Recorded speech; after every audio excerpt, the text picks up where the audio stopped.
අපි ජීවත් වෙලා ඉන්න කාලයට වඩා අපි මරුණායින් පස්සේ අපිට ආදරේ කියලා පෙන්නු. රක්ෂණ මහත්වරු අපේ වාහන අපිටත් වඩා හොඳට ආරක්ෂිතව බලාගත්තා.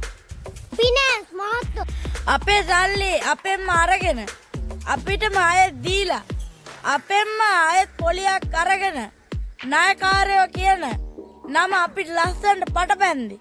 බැංකු මහත්වරු අපිට කවදා සමෘද්ධිමත් වෙන්න නොදී අපේ දුප්පතුන් විදියට තියලා අපිට ආදරේ කළේ.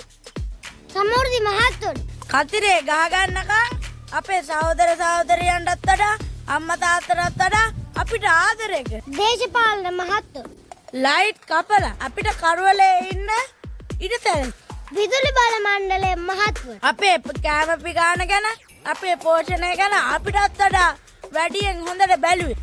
PHI මහත්වරු අපේ රත්තරන් බඩු අපිටත් වඩා ආදරයෙන් ආරක්ෂා කර. උකස් මහත්වරු හැමදාමත් අපිට වර්ධන වාරයක් පාසා අපිට උත්සාහ කරන්න කිව්වේ. රියදුරු පරීක්ෂක මහත්වරු අවුරුදු උත්සවයක් නැතත් අපිට බැලුම් පුම්බන්න කියලා දුන්නා. පොලිස් මහත්වරු හැමදාමත් අපිට ඉස්සරහට යන්න ඉගැන්නුවා. කොන්දොස්තර මහත්වරු අපි එනකන් හැමදාම මග බලාගෙන හිටියේ.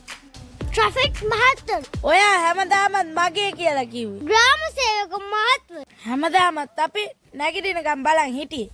බස් එකේ හිටගෙන ගිය මිනිස්සු Oh my God! Wow!